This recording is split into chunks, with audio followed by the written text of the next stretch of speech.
raha tak'izay ny eny kianja dia hiditra nyeny ambony latabatra na ny fitantanana ny fanatanjahantena indray isika nomena fiofanana tokoa mantsy ireo teknisianina tale ao anivon'ny Ministeran'ny tanora sy ny fanatanjahantena fiofanana izay atao fanamafisana ny fahaiza-miasa sy ny fahaiza-manao anivon'ity Ministeran'ny tanora sy ny fanatanjahantena ity ny andrasana amin'izany fiofanana izany dia ny ampitan'ireo tale isatsokajin'ireo ny fahaiza-manao ny ratoviny tao anatin'ny fiofanana eo amin'ny sehatry ny fitaizana ny tanora sy fampiroboroboana ny sehatry ny fanatanjahantena eto Madagasikara. Nanatanteraka fiofanana ho fanamafisana ny fomba fiasa aingana sy mahomby ny teo anivon'ny Ministeran'ny tanora sy ny fanatanjahantena ny fiantohany ny herinandro teo tetsy amin'ny ANSP Flo Andriamatora Lahy Vaolovatiko sekretera jeneraly Ministeran'ny tanora sy ny fanatanjahantena no nitarika ny fiofanana ireo tale isaparitra manerana ny nosy ireo tokony andraikitra isaky ny sampandraharaha samihafa eo anivon'ny MJs no niatrika ny fiofanana niopana tamin'ny loha hevitra telo lehibe ny fampiofanana Nomena Andriamatora Lahy Vaolovatiko sekretera jeneraly ny MJs. Kasika manokana ny organigramme zany ny point voalohany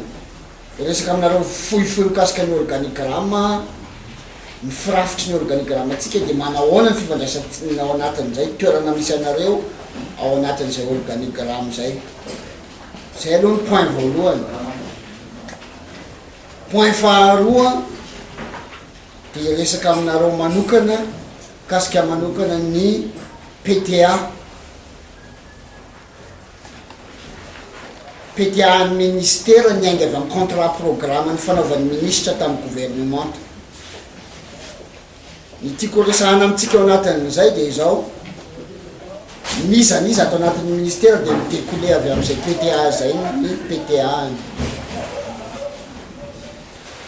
nareo directeur régionaux zay zany dia tsy maintsy miainga avy any amin'ny ty PTA cadre ny fanaovana contrat tamin'ny ministre ty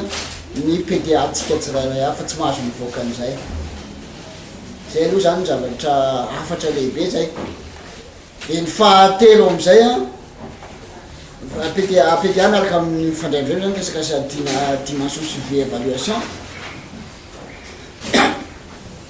fa ny fahatelo iresaka aminareo zavatra tena pratique inona marina no fomba fiasa sy ny zavatra andrasany any amintsika tsirairay avy zay zany tapany fahatelo zay zany no izy famelohan'ny zavatra rehetra hoe fa misy ny fampahafantarana taria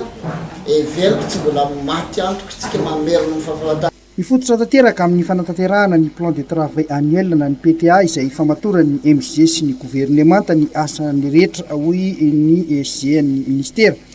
Tokony tsy mivoana amin'ny PTA hoy izy fa miainga amin'io avokoa ny asa rehetra teo ihany koa ny fametrahana ny fomba piasa mahomby sy aingana nefa ahitambokany tokony hahafantatra ny zavatra andrasana aminy ny mpiasa tsirairay hoy ny SG. Nidirana atsipiriany avokoa ireo sampandraharaha rehetra eo anivon'ny ministera nandritra ity fampiofanana tale ity tanjana dia nisy ny fomba fiasa vaovao ao anaty fahaiza-manao n'ireo tale rehetra manerana ny Madagasikara.